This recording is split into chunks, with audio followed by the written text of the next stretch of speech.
The Council of the Galactic Empire convened in the shadowed halls of their high citadel, a place where the grandeur of a civilization forged over millennia could be felt in every stone and whisper. Yet, the Empire now faced an unforeseen threat. Earth, once dismissed as a primitive backwater, had rapidly risen in technological prowess, unsettling the rulers of this vast dominion. United under the banner of the United Earth Federation, the people of Earth had unlocked secrets even the Empire had not fully grasped: quantum energy, artificial intelligence, and, most dangerously, advanced military strategies born from countless human conflicts. Grand Chancellor Torvik, a towering figure draped in regal silks and adorned with a crown of intricate jewels, stood at the head of the chamber. His voice, heavy with the weight of the Empire's long history, echoed through the hall as he addressed the assembled council. The humans grow bolder with each passing year. Their advancements threaten our superiority. If left unchecked, they will challenge us. We must act. Around him, the council murmured in agreement. These beings, the architects of interstellar order, had rarely faced resistance. Their empire, dominant over 100 star systems, had long been unchallenged. But Earth, with its relentless pace of progress and deep-rooted survival instincts, was different. Torvik raised his hand for silence, his gaze shifting to a shadowy figure standing at the far end of the room. "Is the plan ready?" he asked. A small, wiry creature stepped forward, Commander RYX, leader of the Empire's most feared covert force. His eyes, black as night, bore the glint of one who had seen and caused countless deaths. "Yes, Chancellor," RYX replied. "The assassins are in place. Earth's leaders will fall." Torvik nodded approvingly. The plan was simple: eliminate humanity's key figures before they had a chance to mount a defense. The Empire had decided that Earth could not be defeated by force alone. Precision, surgical strikes would destabilize Earth's leadership and create chaos. Humanity's scientists, strategists, and visionaries would be targeted in the dead of night, cut off before they could usher their people into the stars as a major power. Across the dark expanse of space, the Empire's assassins moved silently. They were not mere soldiers, they were spectral killers, bred for stealth and efficiency, capable of blending into any environment, their forms almost invisible to the naked eye. Each was sent to infiltrate Earth with a singular mission: extinguish the bright minds that had brought humanity so far. In New York, General Marcus Holbrook, the United Earth Federation's most influential military leader, stood at his office window, unaware of the hunter now watching him from the shadows. Holbrook was a symbol of Earth's tenacity, a brilliant strategist who had unified the planet's fractured nations under one defense banner. As the city lights flickered outside, the assassin moved closer, its alien hand reaching for the weapon that would end the general's life. In Sydney, Dr. Jessica Perry, one of Earth's brightest minds, sat at her desk, analyzing the latest developments in quantum defense technology.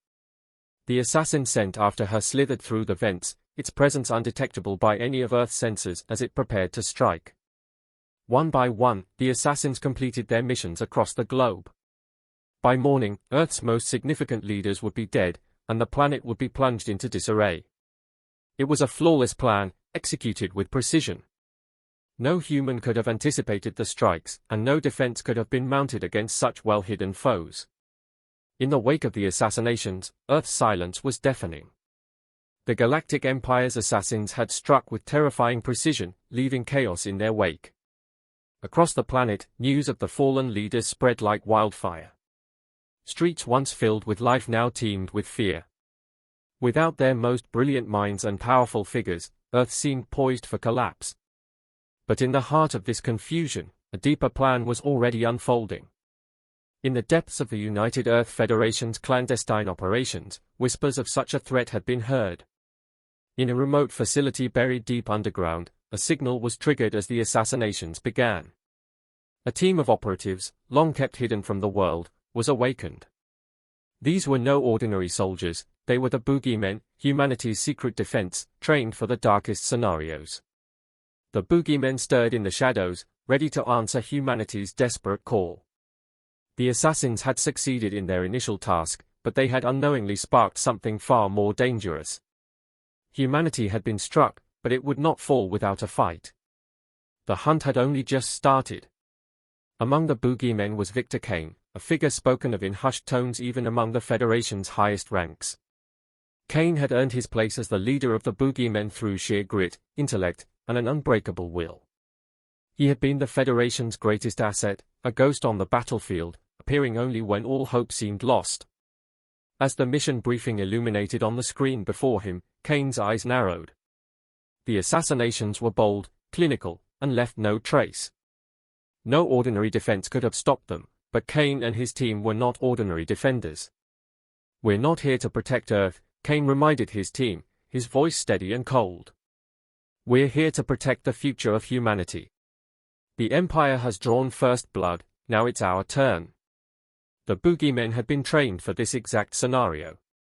Their program had been built on one grim premise: humanity could not always rely on open warfare or diplomacy. Sometimes, it would need monsters to protect it from the shadows, and the Boogeymen were those monsters. They operated in secret, unseen and unheard, the invisible guardians against threats that others couldn't even fathom. The team's strategist, Megan Winters, stood next to Kane. Her expertise in counter-assassination tactics had saved countless lives in covert operations, and now she was charged with turning the tide of this interstellar conflict. Her mind worked rapidly, analyzing every angle. "We've already mapped out the Empire's infiltration paths," she said, pulling up detailed holographic projections of Earth and the Empire's vast reach. "They think they've outmaneuvered us by eliminating our top leaders, but they've underestimated our response." Kane nodded, his gaze lingering on the map. "So, what's the plan?" Megan gestured to the holographic display. "The assassins will expect retaliation. What they won't expect is us to hit them at their own game. We'll intercept their remaining operatives before they can escape, track their communications back to their handlers, and from there, dismantle the Empire's covert operations from within." One of the younger operatives, a sharp-eyed man named Devon Holt, looked skeptical. "We're talking about going up against the Empire's best. These assassins aren't just killers, they are shadows. How do we even find them?" A smile crept across Kane's face, cold and knowing. "They may be shadows, but we've been hunting shadows our whole lives. This is what we were born for." As the Boogeymen prepared for their mission, each one knew the risks. The assassins had succeeded in their first wave of attacks, but the Boogeymen were ghosts. They were designed for moments like this when humanity needed its most dangerous defenders.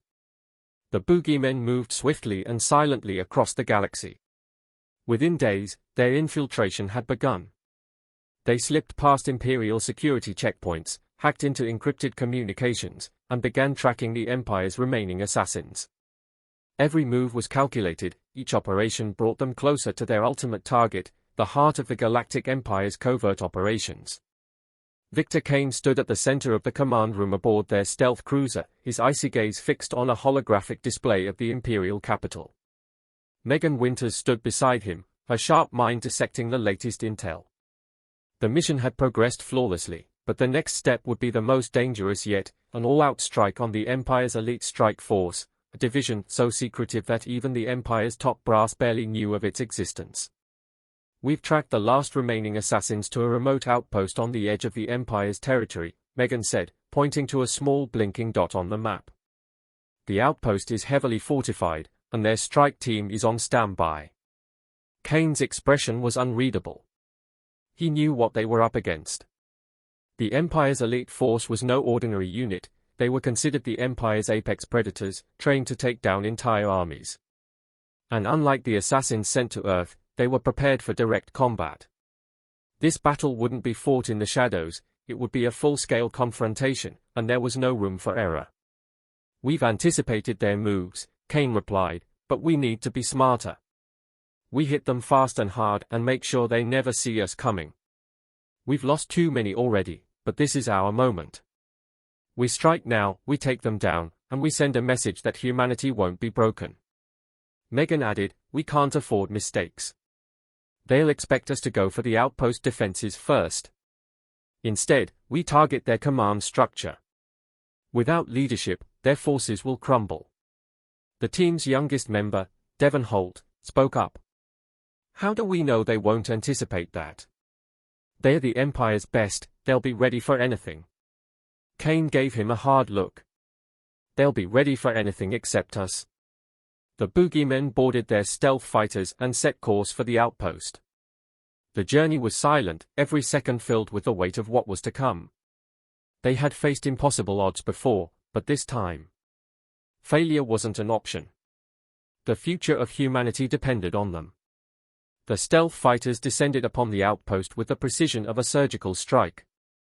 The Boogeymen moved as one, bypassing the outer defenses with ease and infiltrating the complex's inner sanctum. The Empire's elite forces were ready, but they had underestimated their adversaries. Kane led the charge, his movements swift and deadly. Each strike was calculated, each move designed to disorient and dismantle the enemy. Megan coordinated the team's actions, her mind working faster than any computer, predicting the enemy's moves before they even made them. As the battle raged on, the outpost's defenses crumbled. The Boogeymen tore through the Empire's elite like a hurricane, leaving no room for counterattacks. Devon Holt, though the youngest, proved his worth, taking down one of the Empire's top operatives in a brutal hand-to-hand fight that left no doubt about humanity's resolve. In the final moments of the battle, Kane and his team reached the heart of the outpost's command center. The Empire's leaders, those who had orchestrated the assassinations on Earth, were cornered and outmatched. Kane approached the Imperial commander, a cold smile playing on his lips. "You thought you could break us, but you only made us stronger. This is for every life you've taken." With a final, decisive strike, the Boogeymen ended the threat. The Empire's elite force was destroyed, and its covert operations were in shambles. The message was clear: humanity was not to be underestimated. The mission was over, but the war was just beginning. The Boogeymen had struck a blow that would resonate across the galaxy. The Galactic Empire had learned a harsh lesson, that the humans, once thought insignificant, were a force to be reckoned with. As the Boogeymen returned to Earth, they knew their fight was far from over. The Empire would seek revenge, but humanity would be ready. The Boogeymen would be ready. Because in the end, it wasn't about survival, it was about domination. And humanity would not stop until it stood victorious among the stars.